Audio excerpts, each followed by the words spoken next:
There we go. And we should be recording. So Mariana, we are in here. I will explain one last time because I hurt my back. So do not be alarmed if I squeal suddenly, because sometimes I move and then it suddenly hurts really bad and I don't know how to get out of it, and all I can do is just kind of yelp. Okay, first. Okay, so would somebody just give me that whole pile? I should have done that before. Thank you. Oh, awesome. Okay, thank you. I might have to have somebody hold the whiteboard for me, but not yet. Not yet. We're not doing that yet. Let me give you your papers back, first of all. Nicely done. So, Jack, do you mind, does anybody mind being outed, like after I already out you? You gave me two parallelisms, but they're both the same kind. And I'm not sure if you understand. So, like the first kind is 3 words. 3 words of the same kind. Okay. Okay, that's fine. That's fine. I love it. Fortunately, I love the first kind. But the second kind is when we use phrases or clauses. So say 3 prepositional. Okay, 3 prepositional phrases or something. I did phrases and then clauses. Oh, okay, okay. So, so the two of you together make a perfect paper, because he did only the words and you did only the phrases and clauses. So together you did 4 of them. I recognize that I did that, so this one I actually got it right. So let me just not to drive it into the ground, but just let me, clarify. So the first kind is when we use 3 words of the same part of speech. So we use 3 adverbs. Mrs. Ferguson sat carefully, painfully, and cautiously. Cautiously means carefully, so that's not a very good one. But that would be 3 adverbs. Slowly would be good. The other one is when we use phrases or clauses. So an example of phrases would be, prepositional phrases are the most popular phrase. The bird flew off the fence, over the garden, and through the alley. All right. So there's 3 prepositional phrases, or 3 clauses. Clauses have their own subjects and verbs. So Mrs. Ferguson vowed that she would never do exercises which, here comes my 3 clauses, which damage her back, which cause tremendous pain, and which make her feel foolish in front of her students. Okay, and then there would be 3 clauses. All right, so that was my only, but you did do 2. They just happened to be both the same kind. So actually, I'm going to let Addison pass these out. Addison's going to be the teacher's aide because she's sitting over here. Oh, yes, and I wrote, so that covers, Natalie, I'd written next to your P2. I wrote it next to your P1. I couldn't find it. And I think I know what you did. After the king died, Harold was voted king, but Harold forgot about his oath to William. Is that your 3 clauses, do you think? Before the king, after. So the idea with the clauses, though, so that's perfectly grammatically great.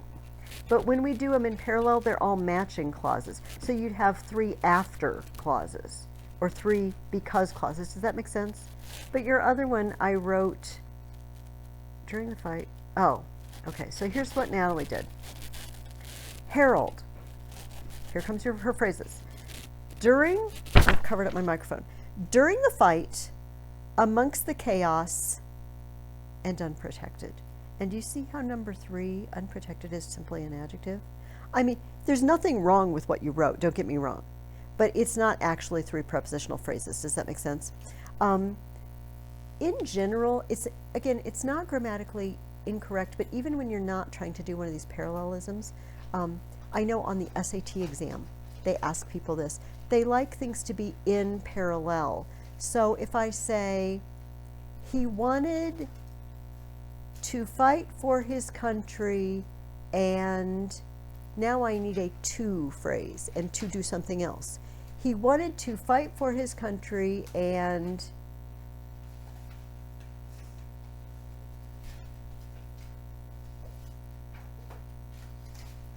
I'm trying to do it wrong and I can't think of a wrong. And was a guardian of his family. He wanted, let me say it again. He wanted to fight for his country and was a guardian of his family. And you see how now the 2 is hanging out there? He wants to fight for his country and to be a guardian for his family. So to do things in parallel like that. Am I making sense? Does it? Okay. I'm throwing a lot at you at once and I'm not using the board. And I know that puts you at a disadvantage. And Andrew, I just couldn't find your parallelism. That's okay. And I think I think this last one is Mariana's. Is this Sutton Hoo burial? That was from last week, right? So it must be a holdover because she wasn't here last week. That was from 2 weeks ago. Oh, that's what I mean. 2 weeks ago. I'm sorry. I mean, I was going to give it back last week. Okay, so we will just hold on to that for her. So go ahead and give everybody those. And if I changed anything on your paper, please ask if you don't know why.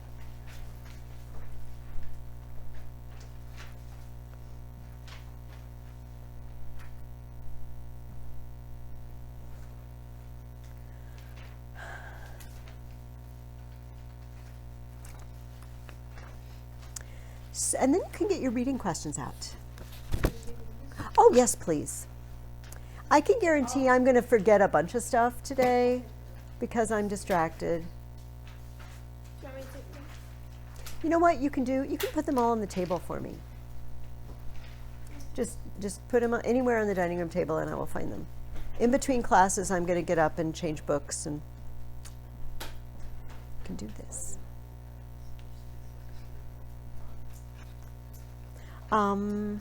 Okay, so this week we read about the church and cathedrals, and I mentioned this book. Later today I'm going to show you this, I'll show Mariana, this David Macaulay book, Cathedral, which is just awesome, and there are accompanying videos.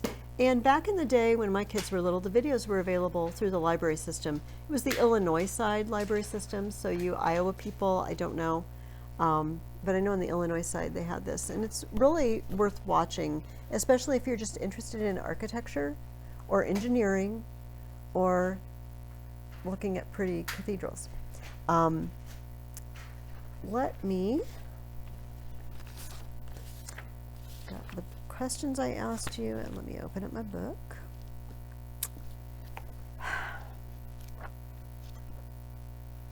So I'd already had you read section 1. It was on Saint Benedict, and just to review, we're all familiar with Saint Benedict. I mean, at least heard the name, know something. Saint Benedict was not the first person to set up a monastery. There were monks in the desert in Egypt long before Benedict, but Benedict lived, just to put it in perspective, before the fall of the Roman Empire, before the technical fall. He lived in the early 400s, and yes, ma'am. Before the fall of like the West? Yes, in 476. And we mark that by, just to review you from last year, when there wasn't a Roman emperor anymore, and there was just a king of Italy, and he was German. But Benedict had been sent to Rome to go to school, and he was just pretty disgusted with the immorality. It was like the worst party college town you can imagine, okay? Like Carbondale, Illinois has a bad reputation, Southern Illinois University. I don't know if it's warranted, but they are known as the party school. And Benedict decided to just withdraw from life, to be a hermit. And the bad thing about hermits, Natalie, is that when you are a good hermit, in other words, you're very godly and you seem very holy and wise, people flock to you, which is sort of not the definition of hermit, right? You, I wanted to be alone, and you people all came, and so finally, several times, but twice notably, people asked him to become their abbot of their monastery. So there were already monasteries in the West, and then he took them off you know, because he was stricter, because they were getting pretty lax. They just did. Basically, it was like just moving into the dorm. Yeah, we're just going to live together, do whatever we want, whatever we want. And Benedict says, no, we're not going to do that. And they tried to poison him, which doesn't seem very godly to me. I feel like if you've devoted your life to God, poisoning is out. Right? Many things, but poisoning in particular. These guys were supposed to take a vow of poverty, chastity, and obedience, and they couldn't even not poison someone. Of course, God showed him the poison, and he escaped death. But finally, at Monte Cassino, he founded a monastery, and he wrote his own rule, which are kind of like rules, but a monastic rule are the guidelines they're going to follow. Natalie has a puzzled look, and I've got to find out why. Oh, you said Monte Cassino. Do you mean Monte Carlo? I don't. Okay, so those are two different. They are two different places. Monte Cassino is a mountain just outside of Rome, I believe. Monte Carlo is in southern France, which I have been to. I got lost in Monte Carlo, and I couldn't find my bus. That's Monte Carlo's claim to fame on me. Monte just means mount, you know, so there's probably a lot of Monte places in Italy and southern France, I'm guessing, because there's a lot of mountains. So he wrote this rule, and we talked about this on the first day of class, I believe. He said, oh, this is just a little rule for beginners.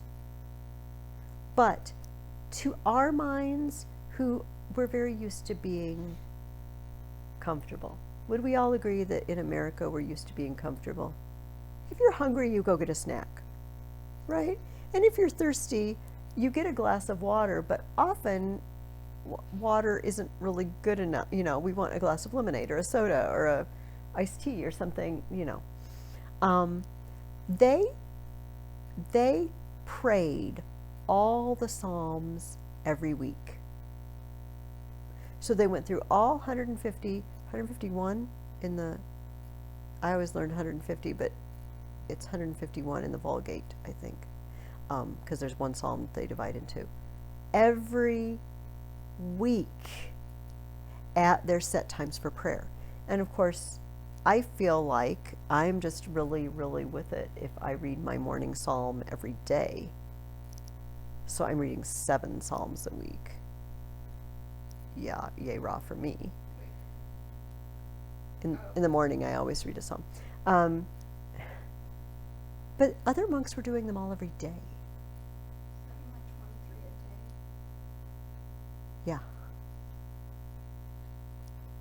But if you were doing 150 a day, I guess it's easy. Anyway, the monasteries that sprang up that followed his rule are called Benedictine monasteries because he was named Benedict. Right? Which takes us to our questions. I asked you in the first question, over the years, what happened to many of the original monasteries which followed the rule of Saint Benedict? What happened? They became like lax considering the law and then try to like change it or reform it. Okay. They weren't really observing the rule much anymore. Also, do you remember last week we talked about the monasteries getting sucked into the feudal system? So, picture this. Andrew's going to be the abbot of the monastery. Congratulations, Andrew. You've been promoted. I hope they don't poison you. I hope you are really, really nice to them. No, but Andrew is also the overseer of a lot of lands and wealth that have been left to the church. So Natalie, Jack, and Addison are dead. I'm sorry. And they have left all their worldly belongings to the monastery in their wills. Much maybe to the consternation of their children. Yes, you have to be very quiet now. Glad I died. Sorry, you won't be dead very long. Just momentarily, and then resurrection. And so Andrew has to deal with all of this wealth that's pouring in and all of the lands that he's been given by, the Duke or Earl or whoever gave him those lands. In other words, he's got business concerns. And so here's church concerns, business concerns. And over time, we start paying a lot of attention to business concerns and not so much to church concerns. Does that make sense? You got to manage it. And you know what? Maybe Andrew's predecessor started out, he just wanted to be a good steward of the resources that God had given. But Andrew, I am sorry to say, it just does not follow in the footsteps of his predecessor. And he's very, very into being a feudal lord and managing his estates. So we just don't have time anymore for all those psalms. They're not stopping the daily prayers. They're still doing that, But overall, it's like, well, we work really hard. Let's just sleep in today. Let's maybe not do the midnight office, where we get up right after midnight and do our prayers. We read in section 3. We read in section 2, did you 7 times a day? There's 7 hours of prayer. So you get up just slightly about midnight. Matins. Matin means morning. You're like, wait a minute, midnight is not morning. Well, technically, after midnight, it's the next day. It's a.m. So it is morning. Late at night or really It is really, really early in the morning. And then you get up again before the sun comes up. And then maybe you read a little bit. And then as the sun's coming up, you have another one. And so there's a psalm, and I should look up and find out which psalm this is. You could look in a concordance and find out. It says, 7 times a day have I praised you, O Lord. And this is the model that they use to set up these hours of prayer. It's really not a bad idea, especially if you've devoted your life to God, to make sure you don't get so distracted by all the stuff you're doing all day. Like, wait a minute, now I stop. Now I pray. But maybe they're skipping some of these. Maybe they're starting to own things. Monks were not allowed to own anything individually. So now we're all alive again. All right. Congratulations. But we're all in the monastery. And so nothing like this is not mine. This is not mine. But collectively as a group, we can own all of this stuff. It's just none of it is mine. Okay. Now, obviously, the original idea was we wouldn't surround ourselves with luxury living in the monastery.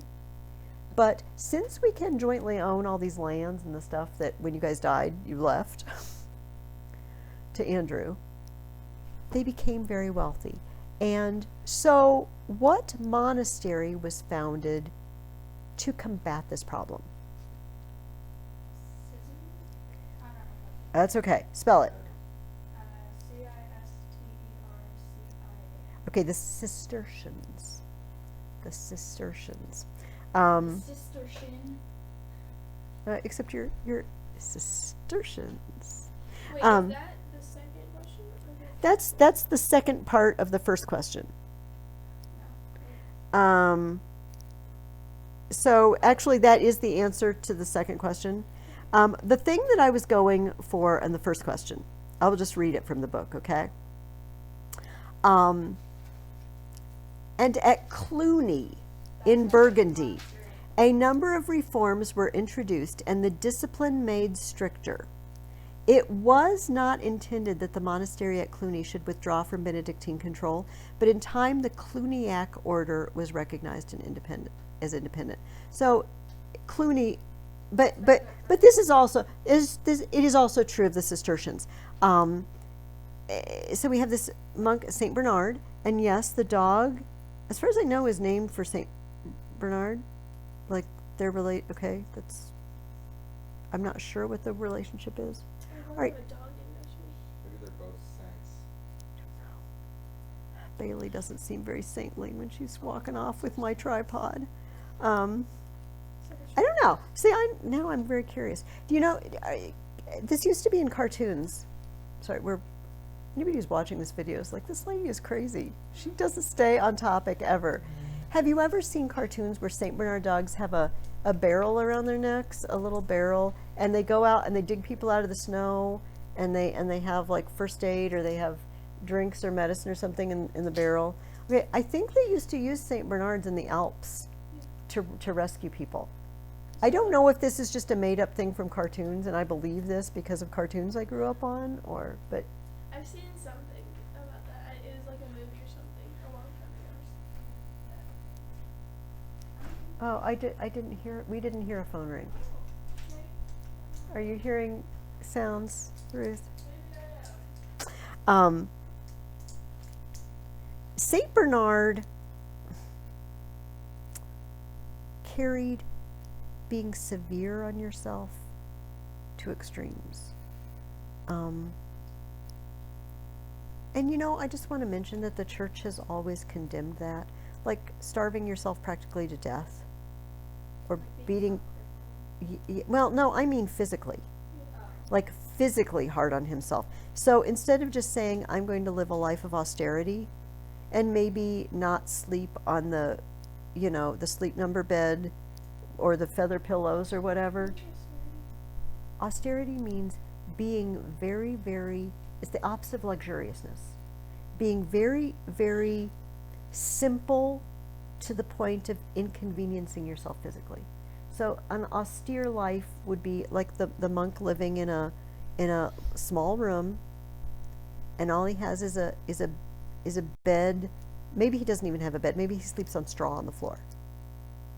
It's a hard floor. Yeah, it would be itchy.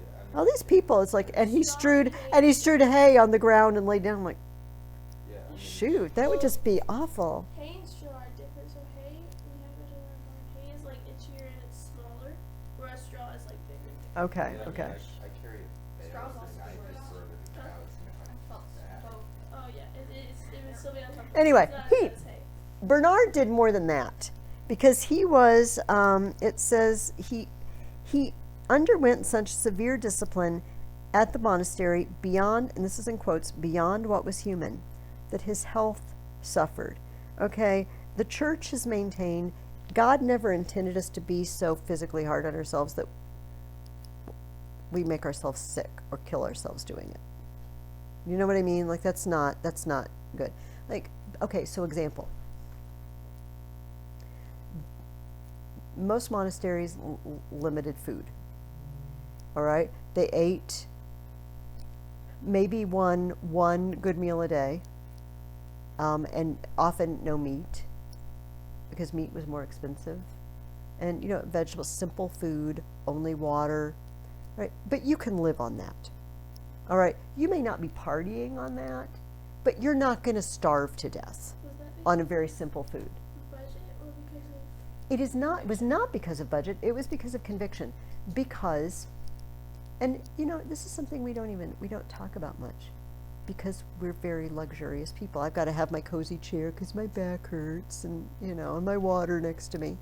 But if I can discipline myself in what I eat, if I can tell myself, you're not eating that cherry pie, you're eating the lentil stew, and you're only eating enough to where you're not starving anymore. You're not going to stuff yourself like Thanksgiving and Christmas, okay? If I can order my body to do that and discipline myself, then if God asks me to do some great thing for him, what if he asks me to lay down my life for him?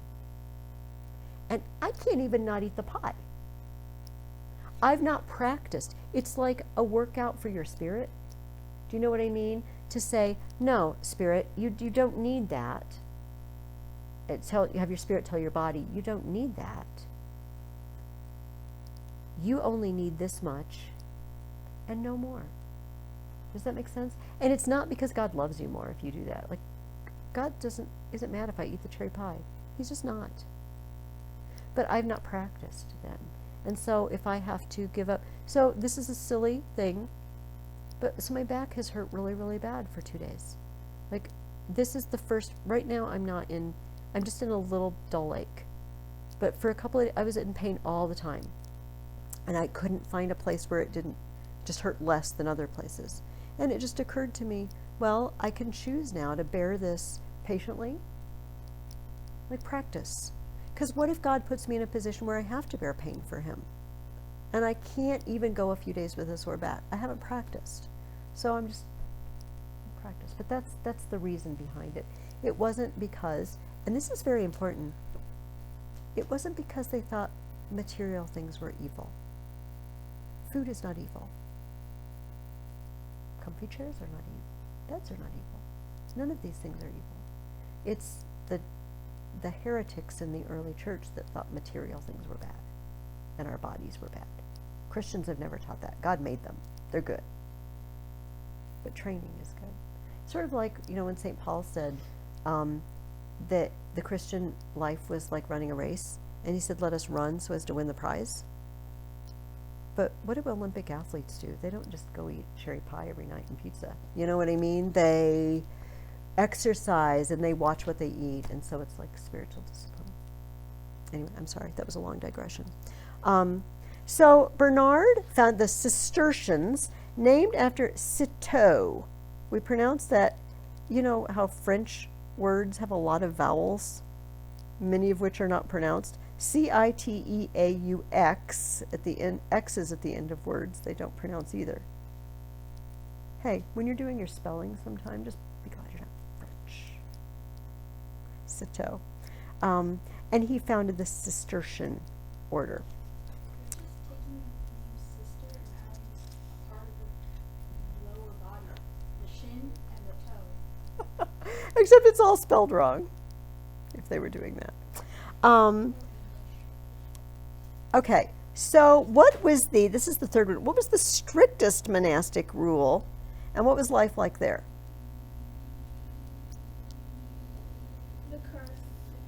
The Carthusians. You like that one, Natalie?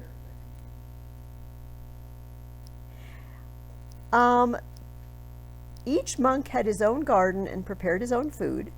He only went into the church for Mass and the night offices. The others he set alone in his cell. These men, it was said, who live on the rocks are harder than the rocks themselves. They have no pity on themselves or on those who dwell with them. Their sight is fearful, but their order is yet more fearful. But it says the severity of the rule did not prevent Carthusian houses being founded in many parts of Europe. And people flocked to join them. I know, Natalie's making a furrowed brow face, and it's very hard. It's hard for me too. Like, what do you think?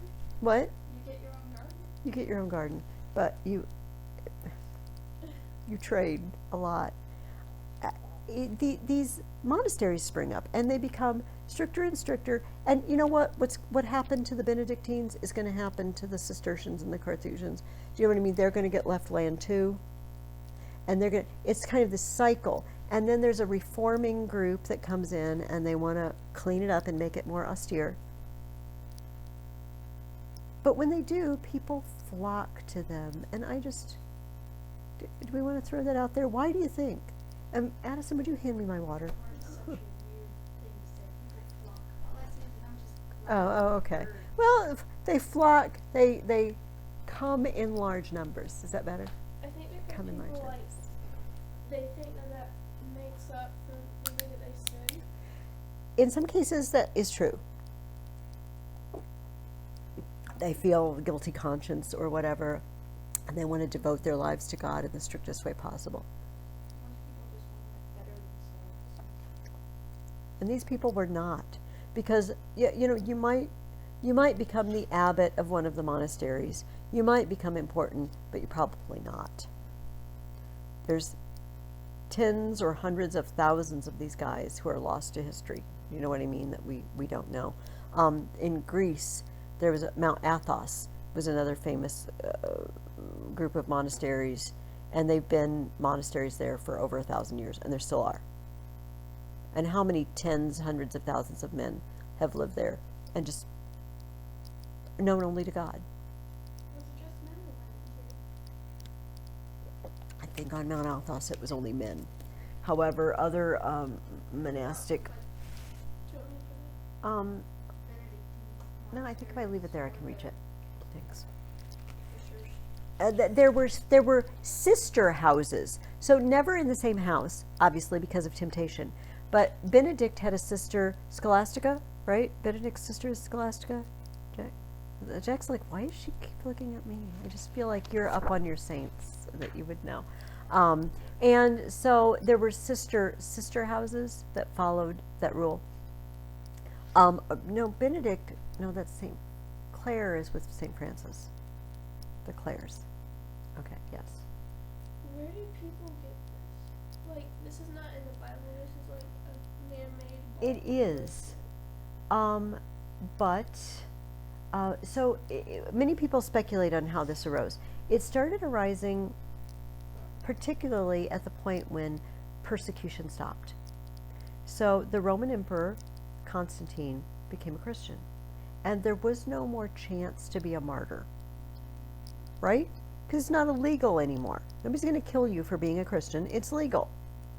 And so, but there were many people who said, you know, I want to give up. I want to make a sacrifice for God. I want to. And this sacrifice is not available to me. I'm not in danger of my life. So I'm going to lay down my life in a different way. Does that make sense? I'm going to lay down my life, not my physical life, but all my desires, and I'm going to put myself under the rule of someone else, my abbot, who's going to basically tell me what to do, and I'm going to do it. And I'm going to pour my life out there. But I feel like it's almost, it's like isolating themselves, which is the opposite of what God told us. Like, they should have done missions or something, now that it wasn't illegal. But here's this just to play, and I mean this is a valid point. However, what do they spend a lot of their time doing in the monastery? What do they get up in the middle of the night and do? Pray. So are they praying only for themselves? They're praying for the entire church. They're praying for the entire world. So now I have a family. I have a husband. I have students. I have grocery shopping to do. I can't pray and pray. I mean, I pray, but I can't devote my life to prayer because I have jobs, and God wants me to do those jobs. So I could remember, though, as I go through my jobs, there are people gathered together in churches, in monasteries, praying, and they're praying for me. They're praying for the missionaries. And it's sort of like we have to remember praying is important. Like, praying isn't doing nothing. Praying is doing something. And Who's sending out the missionaries? what? Who's sending out the missionaries? Well, churches, But individual what's people. the only church? Oh, well, I mean, but so individual congregations. Was this the only type of form of church, though? Were there other, like, churches, like... No, that was it. This was it. Weren't they still called martyrs? Because I think you said there was like white martyrs and red martyrs. Yes. Yeah, very good remembering. Yeah, and so the white martyrs are these guys who are going and they're laying down their lives. Because remember, martyr means witness, from the Greek word that means witness. And so they are using their lives to witness to God's glory, to God's love, even though they're not laying down their lives for it. But in a sense, they are laying down their lives. Do you know what I mean? If I say, I am no longer my own. In fact, that's what the Bible says, right? You are not your own, you were bought with a price, St. Paul tells us. But the thing that they're doing is not, like, the Bible doesn't tell them that they need to give up, like, marriage. Like, the Bible says that marriage is good. Yes, it does. But St. Paul also says that he who is married has cares of the world. And it's good to not be married. He didn't say don't marry. But he said, you know what? People who aren't married, they got an awesome opportunity for God because they don't have the children in the family and they don't have all the jobs that go along with that. But you're absolutely right. It's not, the Bible doesn't say there you should form houses where people are going to, it does not say that. But it's in the church always did what was in the spirit of the commands. So, hey, let's have a group of guys who devote their lives to praying for everybody else. Cool. Let's have a group of people who want to spiritually discipline themselves, so that if God calls them to go on a mission to those crazy Germans worshipping Thor and Odin or whatever, I'm practiced in laying aside what I want. In a sense, we all have to do that, don't we? When we become Christians, I don't get to be my own anymore. I'm supposed to be God's. And if He wants me to do something, I'm supposed to do it. And it doesn't really matter how I feel about it. Anyway, it was a good question.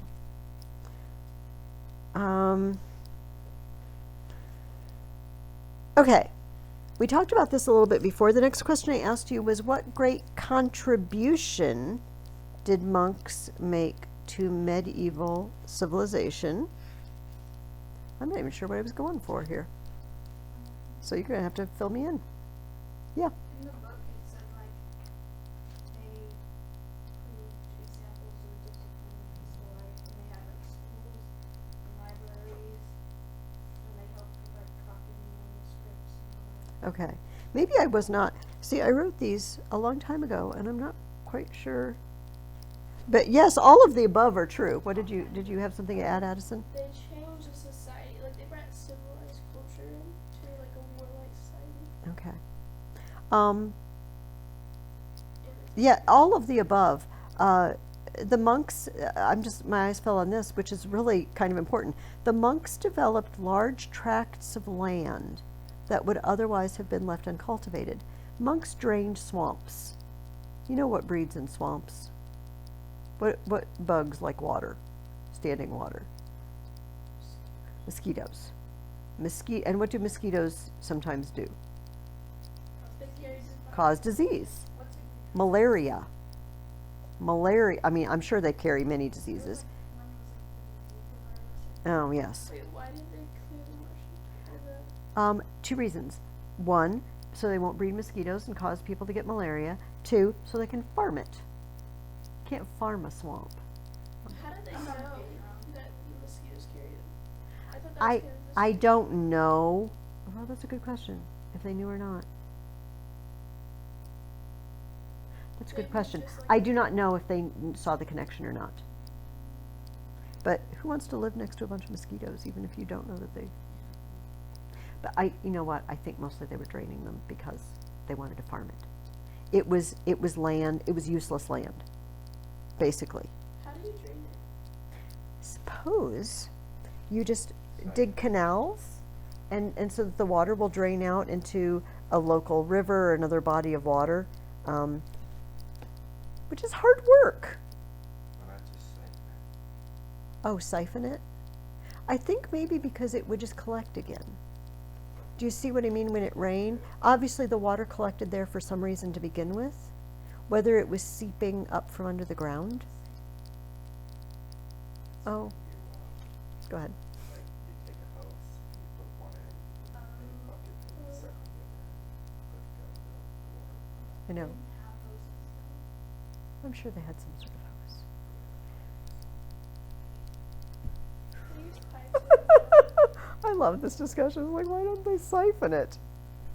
I don't know, but I'm guessing either they did not know to do that, have the capability of doing that, or the knowledge to do that, but I think that the water would just collect again, unless you kept it siphoning.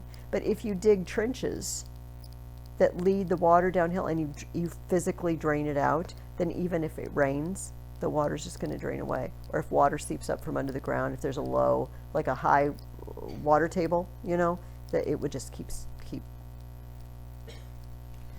draining away. But yes, schools, libraries, manuscripts,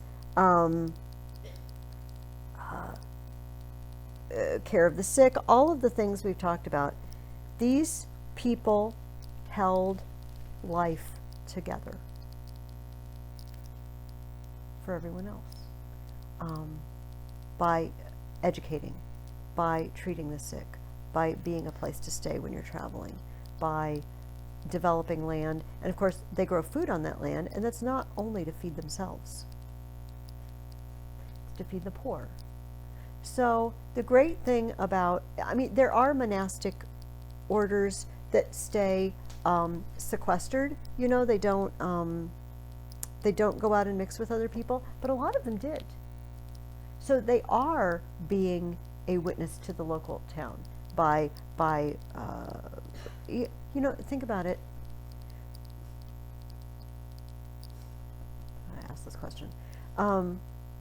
If someone gets fired from their job in America, and they or they can't work for whatever reason, who takes care of them? Homeless shelters. Okay, themselves maybe what? Homeless shelters.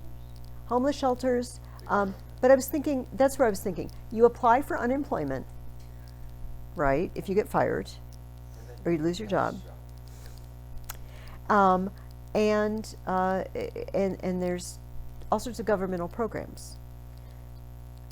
I'm not saying there aren't charitable people in America, but for most people, they turn to the government. Our government has programs. So Social Security benefits for the old, which they paid into during their lives, unemployment, disability pay, but that didn't exist in the Middle Ages. If you became injured and you couldn't work anymore, you rely on the charity of others, or you will die. That's the way it was in the Middle Ages. There's no government program to help you out. There's no extra Social Security disability benefits.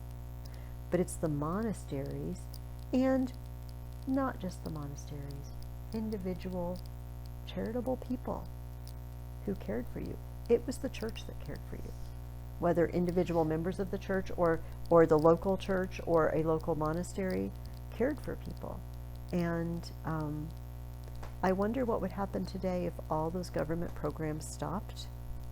I wonder if the church would be bold enough to step in and, you know, and all our money. And I'm going to say this, although it's not evil to have, we're about to talk about cathedrals. I love beautiful, ornate churches. We should give God the best we have.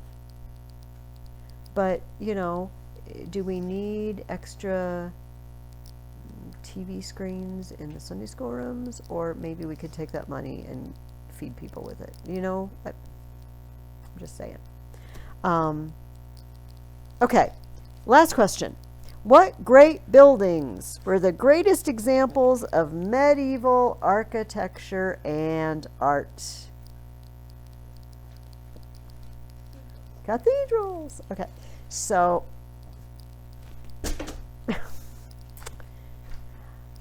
I'm going to show you a few pictures out of here just because they're awesome.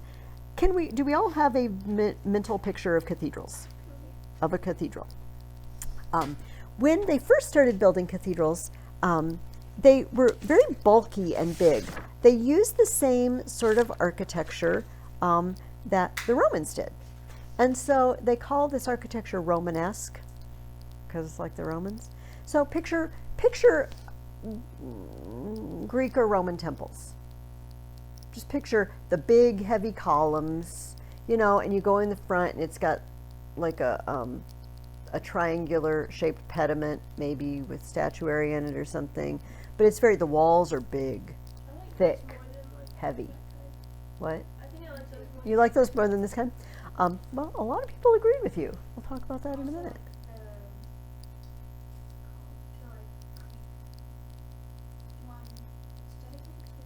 For the Parthenon? Yeah. I like that with like the columns in the front. They did. The Romans were very, very good engineers and builders, and they developed concrete. And they developed, through the use of concrete and arches, they developed the ability to enclose an area with a dome. There's a famous domed temple called the Pantheon. It's now a Christian church, but in Rome, and it's the Pantheon and the Parthenon. I know it's unfortunate that they're very similar and the word's very similar. It encloses a huge space with a dome, and it doesn't have to have pillars holding up the roof. So you have this big open space, which is cool. But initially, they were building churches that were very bulkier because, frankly, the roof is heavy. right? We don't. My husband is a structural engineer, so his job is to make sure things don't fall down, right? And he's working on a galvanizing plant in Wisconsin right now, and they built a mezzanine, which is a floor that you can see through. You know, it's like metal. Have you ever walked on one of those metal floors? But it's got holes in it, sort of. Okay, so they've got this mezzanine area, and then they suddenly decided that they wanted to have these big hand trucks, these big like pallet movers and lifters, and one of them weighs 16,000 pounds. And they came back to my husband. Can we put this up there? No. You didn't tell us you wanted us to design it to hold that much weight. Maybe you should have thought about that. But they have to specifically design support to hold that much weight. That makes sense. I mean, I'm not a big science, physics knowledgeable person, but I understand this. So you got this stone or concrete roof, and it needs massive walls to hold it. So I'm gonna go back and forth between these two kinds. Actually, I'm not gonna use my whiteboard. I'm gonna. So churches, even though the cathedral in this book is obviously not Romanesque, it's what we call a Gothic cathedral. Yeah. It is. This is a fictional one, but it's based on one. I'm not going to say it right. Chartres, Chartres. It's the name of the town in France that has some of the most beautiful stained glass windows. France is crazy. They're crazy in France and Italy. So this was the layout of your average cathedral. It was shaped like a cross, which is, I love. I love that they shaped their church like a cross. It always faced east. They do not do this anymore. Most Orthodox, the part where so this is the door. This is east, okay? I'm sorry, I'm covering up my microphone. Marianne's like, I can't hear anything suddenly. You come in, and the priest stands up here. He's facing east. We're all facing east. In churches up until about 60 years ago, the priest faced the same direction as the people. He turned his back to them. And it's because his job was not to talk to you, his job was talking to God. Because towards Jerusalem, for most people, for most of us in the West, and the rising sun. The rising sun, because Jesus is the sun. He is the light of the world. So we went to West Point. And, Yes. They have a cathedral, or it's a chapel, but Yes. it's like that. Is it like that? So they would design it. So this big open space is called the nave. And I love this. Nave, okay, N-A-V-E. The Latin word for ship is navis, N-A-V-I-S. Like we get the word navy. That's why we call that branch the navy. Because they referred to the church as the ship that it's like the ark that saves us. Does that make sense? Like you get on board the ship and it saves you from the flood. But, oh, with a K, it is an insult. No one wants to call you a knave in that sense. And then, so this would be where the congregation would be. This would be where the altar and the priest would be. And then there is, a transept where people could stand or sit too. But these are all columns. Because remember, we have to hold up the roof. And there's an aisle that goes all the way around. You can walk all the way around, and little chapels appear. And that's basically the floor plan of most medieval cathedrals.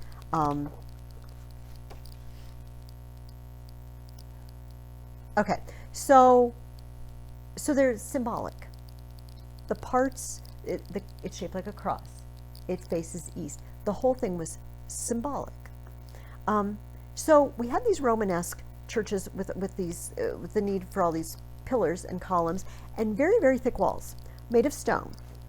What would it be like to be in a building with very, very tall, thick walls, all made of stone, and little, because they need to be strong, all you can put are little tiny openings. Dark. Lots of candles, but dark. Candles, I feel like candlelight makes it like creepy if you don't have like natural light. It's because it flickers, maybe, and dances on the walls. And I mean, it's like a orange light. Yes. It's not it's not the same as our light bulbs. It's just like super hot. When, yes. However, they had none of those, only candlelight or lanterns or lamps, but dark. So it was a revolution when they figured out, when engineers figured out, I'm going to find the picture of it here, that we could do something. Actually, maybe I wanted that page where I was. No, hang on. Yes, we're working our way to stained glass. Okay, when they realized that the pressure that comes off the roof, the heaviness, the pressure that makes it want to fall to the ground, all right, that has to be held up. They were holding it up with these walls. We can take some of the forces and run them out to a second column. We can actually, and it literally does this, the force that goes down, that force that says this is heavy and it wants to go down, runs, instead of all through this poor wall, they ran some of it out with these supports and ran it. Do you see how thin this is and how thick this is? All right, let's make this one thick, because it's going to hold a lot of the forces. Is the outside one solid or is it like Yes, the outside one is solid, and this is space in between. All right, this is just empty space. These buttresses, a buttress, I know. Buttress is anything that supports something else. Okay, so I'm sorry, I'm laughing at buttress. Okay. Oh, you're gonna love this because these buttresses are just sort of out there, and they. You've ruined buttresses for me now, and they take the forces. They're called flying buttresses. Let's just get it out of our system. Wow. Yes, flying buttresses.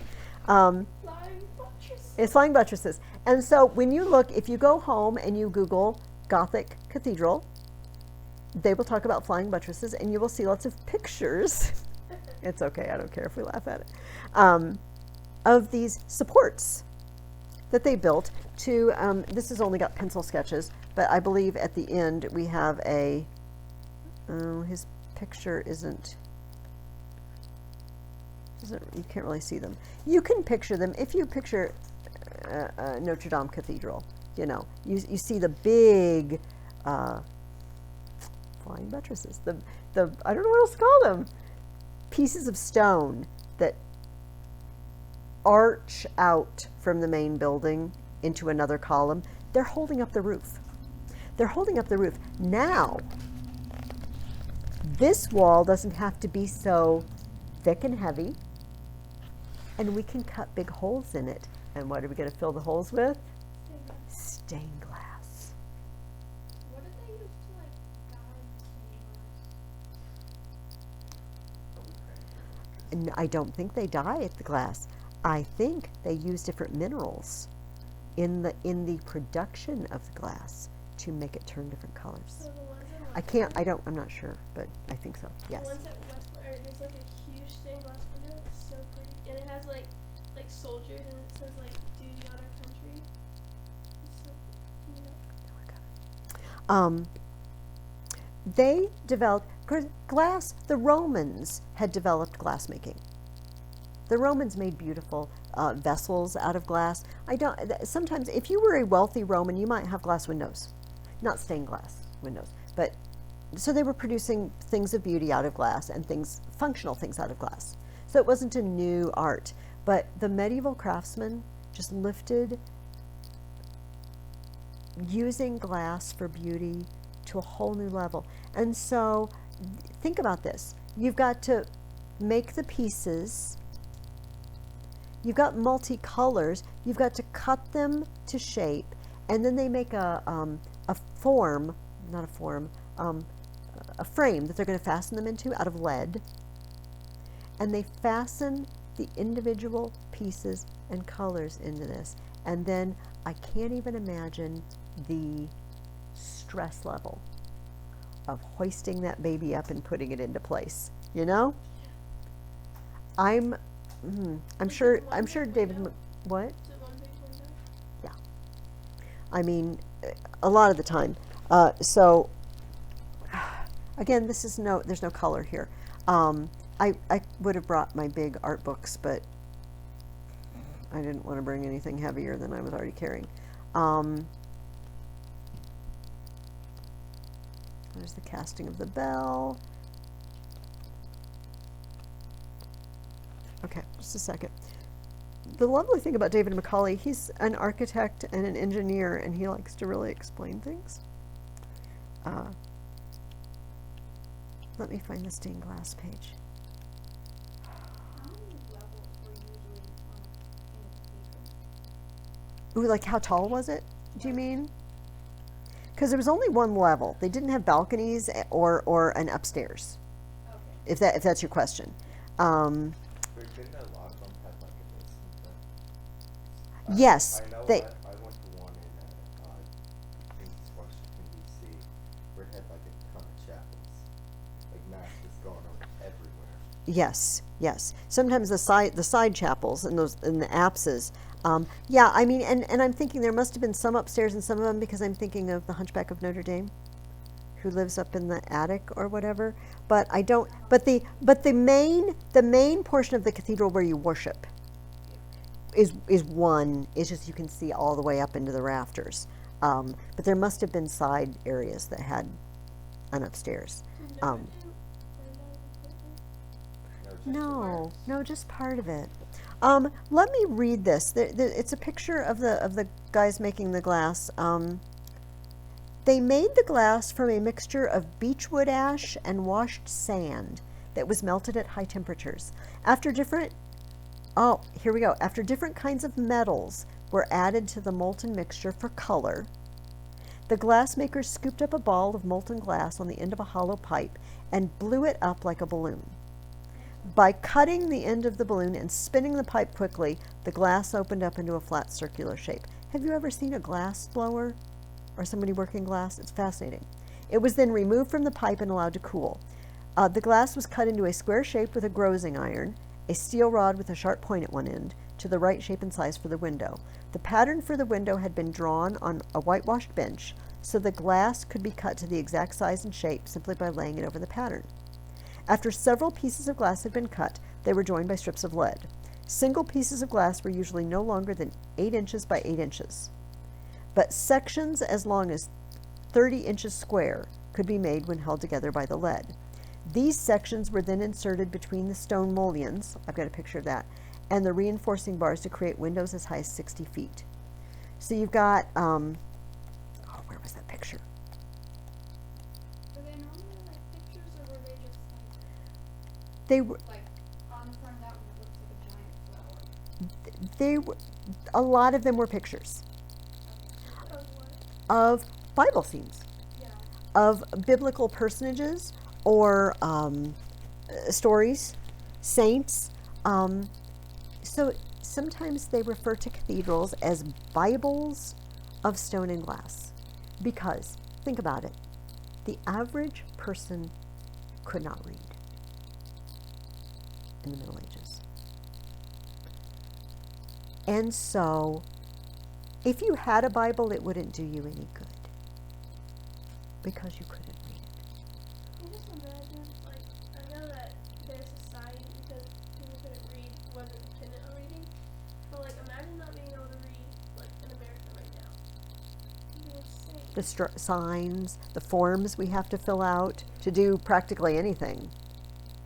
There are people who can't read well enough to function in society, There was, like, unfortunately. a 9-year-old that, because it was, like, during the,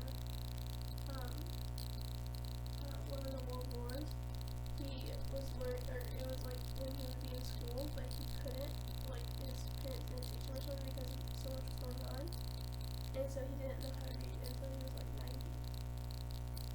But is he still alive? I don't know. It was like 2 or 3 years ago. Good for a 90-year-old for learning how to read, though. It's never too late to learn something, right? It was probably World War II. That would be hard. But yeah, my grandmother, although she read perfectly fine, this has to do more with our schools than with my grandma. My grandmother didn't go to high school. And she ran a farm. That's because basically an 8th grade education then was like a high school education today, maybe even some colleges.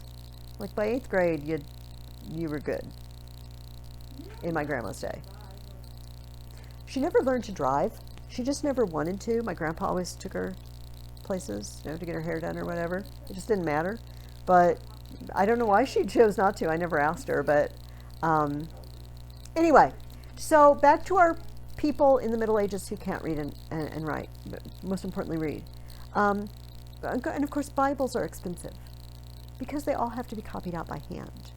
So not everyone has a Bible in your household, even if you can read. So when do you hear the Bible? You hear it when you go to Mass. You hear the Bible read at church. And you see the statues and the pictures. And so perhaps, a parent who can't read takes a child who can't read. And you're walking through and you're looking at the statuary. And you're saying, this is Moses. And this is him getting the 10 Commandments. God gave the Israelites these commandments, and you're telling them the stories with the visual aid, right? And so for the people who didn't have a Bible and couldn't read it if they had it, these told the stories. There was another thing, this has not got anything to do with what we read this week, but they had plays, mystery plays they called them. They were like acting troupes that would travel around, and they would act out stories from the Bible. Wasn't that a bad system though? Because didn't the priests and people, didn't they twist the gospel because nobody else could read it? Well, there were enough people there who knew that you would know if it was being twisted. I don't know that was real common, but. I've read stuff where it's if they can read, so they were you have to depend on us. Yeah, or give certain stuff. Well, this happened, but it's not what the whole system was based on. Most people knew the basics, and the problem was we got a lot of priests who weren't very educated themselves. Right? Also, remember the church service was in Latin. The church service was in Latin, or it was in Greek in the East. But Said in Latin, and they language. was it in the Middle Ages, or was it only in Latin? I think. You said wasn't it Middle Ages? Say again what you said. Maybe I misunderstood you. No, the gospel said in Latin, and then he goes to the pulpit and says it in whatever. Oh, you mean he gives his No, homily, no, or? But before that, he says the continuation of the Holy Gospel according to what Well, maybe today, but I don't think so then. Okay, normal people speak Latin. No, So then what's the point? no, because they decided that was the holy language that they used. Also, it was always the same. I mean, except the Bible reading was different, but it was always the same service. Mass, the liturgy is always the same, except for the readings of the day, or if it's a saint's day or something like that. The homily changes, but it's the same. Oh, there's a high mass and a low mass, but there wasn't then. There wasn't? It was always high mass. And in the Orthodox Church today, there's not. The liturgy is the liturgy.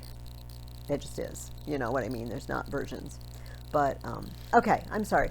It's a lovely talk we're having, but I don't. Oh, back to stained glass windows. So people, at least I remembered. At least I found my way back. I'm proud of that. people used the imagery in the cathedral as a teaching tool. And it was their access to these stories. For next week, we are, hang on, I don't remember what we're reading for next week. I mean, we're reading chapter 10, but I guess if I look at the questions I asked you, it will tell me. 2 weeks from now. That's important. So we are not meeting next week. I am not really giving you more work than I normally give you in a normal 1 week. So you're just kind of having a little break. All right. But no, I'm good. I just set it down. We are going to talk a little bit about castles. We're going to write a paper on castles too. And what is today? Today's the 12th. So the 19th. We are not meeting on the 19th. This is on the website. The website has a calendar and it's listed as fall break. But next Tuesday is October the 19th. Do not come here. Could you give everyone a question? They're gonna be sleeping or something, and then we're gonna wake them all up. Let us in. Okay, let me go over your writing assignment. This is, I'm going to see if I can do this without moving myself and writing on the whiteboard. Please, everybody, if what I start saying is not making sense to you, would you please tell me? Okay? Actually, I need to use the whiteboard. All right, somebody give it to me and just let me set it here next to me. I'm not sure if I can turn my body to write on it. Do you want to like? Actually, here I'm gonna write on it this way, and then I'm gonna turn it around. Okay, I'm good. Okay, so I'm gonna kind of do it small.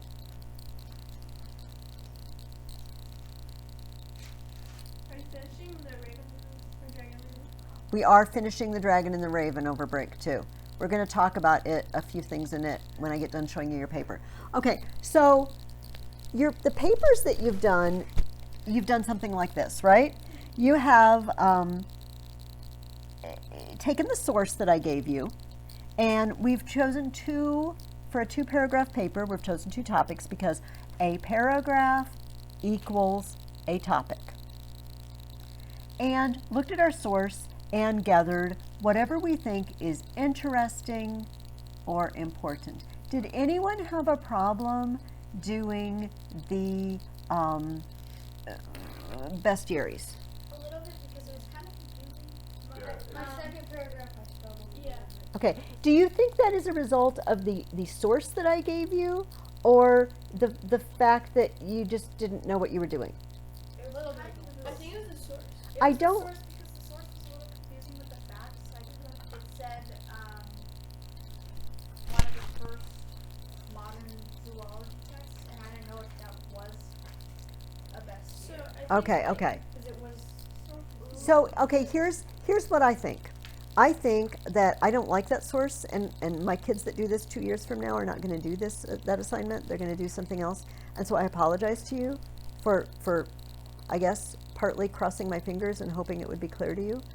Even when I reread it myself before I gave it to you, I thought, I don't love this. I don't think it's very clear. So, do you guys think, so Andrew and Natalie, who said, do you feel like given a more straightforward source, you understand the concept of like picking a couple of topics and, okay. I've done this before with other writers. Oh, okay.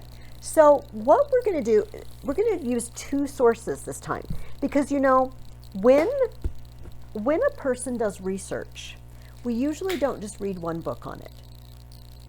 What is good about reading multiple sources about a topic? You can compare facts to make sure they're true. Yeah.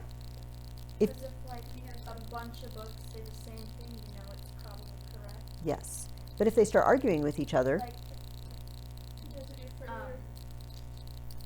in a long period of time, books are copied more and more, so they get like more changed. But one of the best things to compare is the Old Testament because it's remained the same for. yes, very, very little alteration. The oldest copies that we have. So checking, so fact checking. What else might be a good thing about reading more than one author, more than one source? Kind of get like with that author, they have a certain approach for how they do it. But then you have multiple approaches. Maybe there's one fact that author A left out, but author B. Yeah. It can also be different perspectives. Yeah, all of those, all of the above. They're different perspectives, different things that they include, different attitudes towards the subject. So, for example, if I were doing research on the Civil War, the American Civil War, it might be very enlightening to read sources from the time written in the North and sources written in the South. Right? It would be enlightening. Oh, it's a different perspective. I never thought of it that way. So if I were writing a huge volume on the Civil War, I would be very remiss if I only did it from one point of view. You know, it wouldn't be all the whole story. So I'm going to give you more than one source. Your topic is castles. Now, obviously, there are lots of things about castles that we could talk about. Let's just brainstorm, and you can write these down, some of the things. What individual topics about castles could I discuss, maybe? Maybe stone. Like the styles. Okay, styles. Styles, yeah, the building of them, architecture. What else could I talk about? Who lives in them? Who lives there? What else could I talk about? Why make them? Maybe like the time. Okay, time period. When? Maybe writing that. Yes, write these down because you're gonna pick some of these. Parts of a castle. Parts of castle. I'm sorry, I know this is very messy because I'm turned sideways. Defenses of a castle. Ooh, the gates and the pouring boiling oil and all the cool stuff. Moats. Defenses of a castle. How about why no castles today? Because, like, it's a ton of different reasons. Yes. Well, see, that's why it makes that a good topic. Okay. What else could we write about? How were they built? What were their styles? Who lives in them? Why did they make them? When were they being built? What are the parts of a castle? What parts of a castle, how did they defend a castle? Why do they not build castles today? You got another one? Who lives in them? Does that go along with like their rank and stuff? Yeah. That could be the rank, and that could be who else. Like, is it just one family? What kind of servants do they have? Like, okay, so considering you only need 2, 1, 2, 3, 4, 5, 6, and we have 7, I feel like we're pretty good here. So we're not meeting on the 19th, so we have like 2 weeks. You have 2 weeks to do this. Are you picking So, these? yes, so here, I'm going to give you the steps, okay? Step number 1, read your sources, all right? I'm going to give you these sources. I just made copies out of books. I want you to do something for me. First of all, and they're stapled together, okay? I want everybody to get, all right, I want you to get this one first. All right, give everybody one of those. And on the top of the front page, I want you to write a big number 1 and put a circle around it. Yes, just at the top where it's just a number 1 and circle a number 1. Got it? All right. And then Addison's going to give you another one, and you're going to put a number 2 at the top of this one. Okay, so this is one source and that's enough. I thought you stapled both sources. You want No. us to read like the first one first? Oh, I gave you also stuff that's not stuff that you'll have to give back to me. No, it does not matter. 1 and 2 are just for convenience to tell them apart. Okay? Sorry. my copy of our questions so I can follow along. So you could write this down if you want to, if you don't think you'll remember. Step 1, read my sources. This will take you, I don't know, 20 minutes, 15 minutes. There's a lot of pictures on your sources, okay? And they are literally from 2 different books. All right, so there's 1 book and 2 books. And you trust everything? What? You trust everything? Whoa. I do, yes, yes. This is very short because Yes. the second page is just Yes, yes. Okay, so step number 1, read your sources. Step number 2, choose 2 topics. Do you have any guesses why I told you to read the sources and then choose your topics?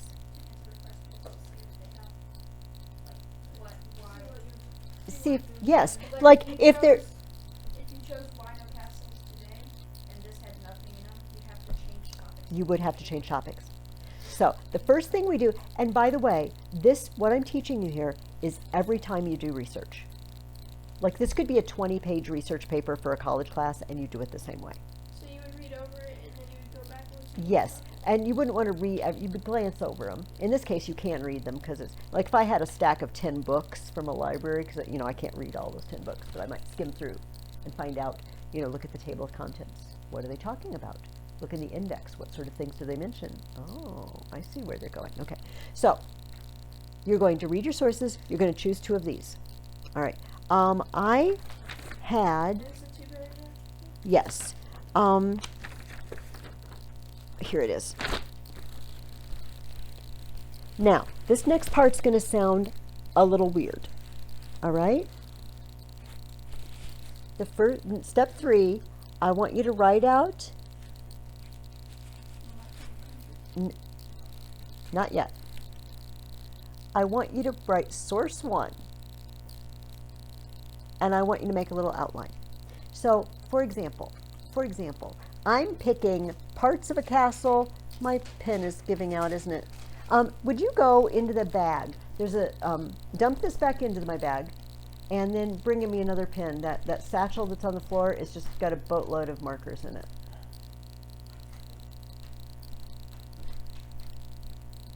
So is it just like, this is basically source 1 paragraph and then we'll have, Yes, you're, so we'll have 3 outlines? yes. Oh, you're so good. You know where I'm going. Okay, so say I've decided to do parts of a castle and defenses of a castle, because those are awesome things to write about, and my sources have tons of that stuff. I'm going to go to source 1, and I'm going to write down things that are interesting and important. Maybe source 1 has tons of stuff. It's so much about parts of a castle, I have to add points. But maybe source 2 only tells me 2 things about a defense of a castle. I'm not worried because I have another source. Does that make sense to everybody? I'm doing with source 1 exactly what I've done before. Andrew, you look a little, you're good? Okay. Then I'm going to write source 2. And I'm going to do the same thing. Parts. I'm not going to write all the numbers, okay? Defenses. Oh, source 2, I'm so lucky. It has just so much about defenses, I just had to add lines. It only has 3 things about parts of a castle, but I don't mind because I had another source. Does each of you understand what we've done? Okay, does it? We're running 2 different pages. No. No, these are, You're gonna combine. source Okay, 1, stay, you want to break down. stay with me till the end. Just follow the steps, and then if you still have a question at the end. Okay, okay? So, this is step 3. I picked up source 1. I'm like, I'm rereading source 1 now. Maybe I don't have to reread the whole thing because it's short enough I remember what was in it. I'm looking for cool stuff about parts of castles and defenses of castles, and I write it down. Okay, I'm done with source 1. Now I'm going to pick up source 2, and I'm going to do the same thing with source 2. Okay? Then, hey Neil, here's the weird thing I'm going to do. I'm going to make a third outline. Here we go. Parts 1, 2, 3, 3, clincher. 2, defenses. Boom, boom, boom, boom, boom, clincher. Here's what I'm going to do now. I'm going to look at the 2 outlines I just made, and I'm going to pick the best of the best. And I'm going to put them on my, what we call a fuse, coming together now, a fuse out. So I love this point. I'm going to write it down here. I like this one, this one, this one, and this one. I'm going to write those down. Those seem most important. It's basically like making, this is like the rough draft of our outline, and then. That's exactly what it is, final rough Natalie. draft. This is your outline rough draft and your final. So the one with the clincher is just the point. Yes. That's why I didn't put clincher here, because I didn't need it. I'm not writing from these. I'm just gathering information. And then, oh, I like this, this, this, and this. I'm moving these to my final outline. And this. I'm moving that to my final outline. Now, I am now done with these. I don't care about these anymore. If my dog eats them, doesn't matter. Because I'm done. Now I'm going to look at this and I'm going to write my paper from this. Now, you might be asking yourself, why in the world do I not just put everything straight onto this final outline? Because that would save me a step. Here's why. When we do research, we generally have to cite our sources. I'm not going to make you do that with this paper, okay? But I have to know what book I got information out of. So this helps me keep track of that. This information came from this book. This information came from this book. And I can keep track of it. And if I were doing a 20-page paper in college, I'd do the same thing. I used to do this. I had a notebook paper, and I would just write all the stuff I needed from the book to write the bibliography, the publisher and year and everything, because I might have to take it back to the library and not have it anymore. And I would write everything down on that sheet. And then when I use something off that sheet, I'm like, okay, it came from this source, and I can cite that source, okay? So let me go through one more time, and then we got 10 minutes left, and we'll talk about Edmund and his exploits. Step number 1, I read my sources to see what they're talking about. Step number 2, I pick 2 topics that they seem to say a fair amount about. Step number 3, I go to source 1, and I go through, okay, what can I find that's interesting or important about my 2 topics? And then I do the same thing with source 2. Then I look at both those outlines and I say, this, these are the most important and significant things. They made the cut and they're going on my final outline. Then you know what to do with this. You just write a paper. Are your questions answered now, Jack? Okay, makes sense? I would like you to still try to do both kinds of parallelism. Okay? So if those of you who maybe were doing the same kind of parallelism twice, try to work on getting one of each. If you forgot your parallelism, work it in. You have 2 weeks for this whole process. So it's not that big a deal. If you get home, first of all, this is all recorded. I'm going to post this on YouTube. You could run the recording back to me explaining this, and you could watch it again. Second of all, you can call me. Your parents all know how to get a hold of me. I can be emailed or phone call. Do not say, oh, I don't get to see Mrs. Ferguson for 2 weeks. I don't know what I'm doing, and I hope I'm so nervous because I don't know if I'm doing this right. Just call me, and we'll talk about it again. All right? Not a problem. Okay? Do you all feel like I've explained this well enough? Okay? Excellent. I think we did do this last year. I don't remember. I changed things up last year from what I planned because my Wednesday people, I thought they had done this before, but then it turned out we should have been doing this because they needed the practice. Anyway. Okay, so the Vikings have invaded France. The Danes are just dumb. What? The Danes are just dumb. In what respect? In every respect. In every respect. That seems mean. I feel like you can't just accuse people of being dumb without backing it up somehow. What did they do? What did they do? They're fighting like orcs. They're worse than the Japanese team. They don't care if they've ever um,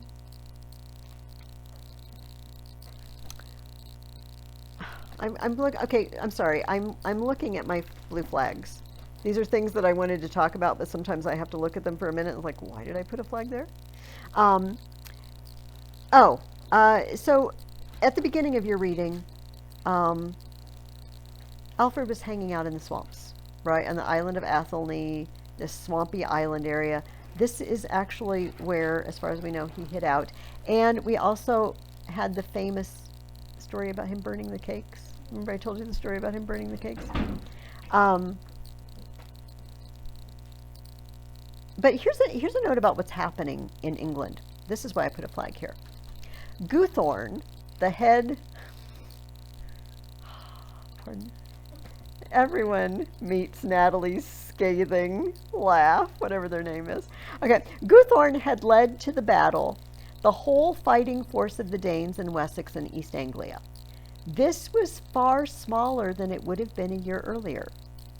But the Northmen, having once completed their work of pillage, soon turned to fresh fields of adventure. What are the Vikings, what are the Danes in England doing at this point? What? Fighting, but it says his force is smaller than it would have been a year earlier. Where are the other ones going? Oh, dying, but that's not what it said. It said, having once completed their work of pillage, soon turned to fresh fields of adventure. Yeah, they're going other places to pillage, because they done pillaged all they can from there. There's only so many times you can pillage a place, honestly, and then you pillage all there is to pillage, and you need to move on.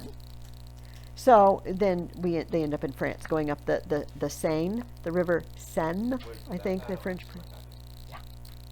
How Yeah. obnoxious is it to just steal from other people, not even try to work for what you get? That is obnoxious. So did the dragon actually exist? No, there was a dragon. He used a dragon flag, but no, the boat is fictional. However, Alfred did build a fleet, and he did fight the Danes on the sea. Did they actually, did the Saxons actually end up in France? Wait, I thought you said Edmund was a fictional character. Edmund is a fictional character, but the fleet is not fictional. His particular boat is fictional, and I don't know if any Saxons ended up in France. I feel like anything that happens to Edmund is representative of things that could have actually happened, like getting blown to Norway and getting captured, or we don't know of any individual Saxon that this happened to. Does that make sense? Yeah, they're heading out. They're done. They're almost done pillaging England because it's worn out. And then it says, so they're getting weaker, right? Because they're losing men. Because the individual Vikings are saying, I'm done here. I'm going to go somewhere where they got some gold that I can pillage. Also, it says this about the Saxons. It would have been easy for the Saxons to have slain them to the last man when they beat the Danes. And the majority of the Saxons, smarting under the memory of the cruel oppression which they had suffered, the destruction of home and property, and the slaughter of friends and relations, would have fain exterminated their foes. King Alfred, however, thought otherwise. We don't exterminate people when they fall into our power. We don't, because that's not what Christians do to other people. So remember Edmund on the ship when he spares Frida's dad's life. That's not what we do. That's what you guys do. And that's a bad example. But when we get someone in our power, we are merciful. Wasn't he gonna kill him until Frida saved? I think he might have killed him because it would have been a fair fight. But when he saw, he's got a daughter here, he relented. But he was still injured. I don't know if Edmund would have killed him or not, to tell you the truth. But I feel like, wasn't he walking towards him to kill him when Frida came up? He was walking towards him. I don't know if it says he was walking towards him to kill him. quick? I thought they were talking to each other. 'Cause, like, See, I'd have to look this up I again. recognize them. And I don't know if I'd be able to find the... Oh, there's a picture. There's a... Oh, wait a minute. Hang on. Mine has a picture of her begging for his life. And... Oh, here we go. Mine doesn't have Um, pictures. Mine doesn't have the pictures either. sorry, I gave you the cheap version. Oh, wait a minute. Okay, it says... He was struck by 2 arrows, Frida's dad, and fell on one knee. And Edmund was about to climb the ladder when the door of the cabin opened. Okay, so all it says is he was about to climb the ladder. And she begs him to spare her father's life. He answers this. I have no wish to slay your father, maiden. We slay only those who resist. And resistance on the part of a single man, and he wounded, against a whole ship's crew is madness. He was not going to kill him. I guess the reason I thought that was because like when she stepped in, I guess maybe she saw the intent, but I mean, he said that he wasn't gonna kill him. Yeah. Yours is looks so much easier. Like I this know. is mine. I know. Okay, so I guess I should ask parents in the future. I should just ask them to spend the extra $5 and get a better version. But are these the same? Oh, you're Yeah. so lucky. This one, to me, it feels like When it's I forever turned the read. page, I'm like, I know. I got to stop giving you guys the cheap ones. So Frida has been captured. I got to finish up here. Frida has been captured by Swen, the evil one-handed Swen. Oh, nauseous.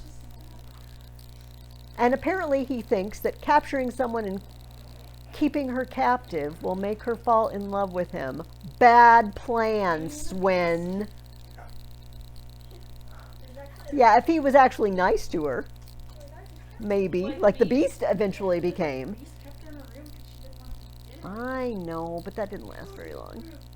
I feel like Swen would keep her in a room indefinitely. Um, He had a talking candlestick. Yeah, and Swen has no talking implements whatsoever. It's very boring with Swen. So, but we're over time, so I need to let you guys go. So have a good break. Let me know if you have any questions. Addison, would you click that red square? Yeah.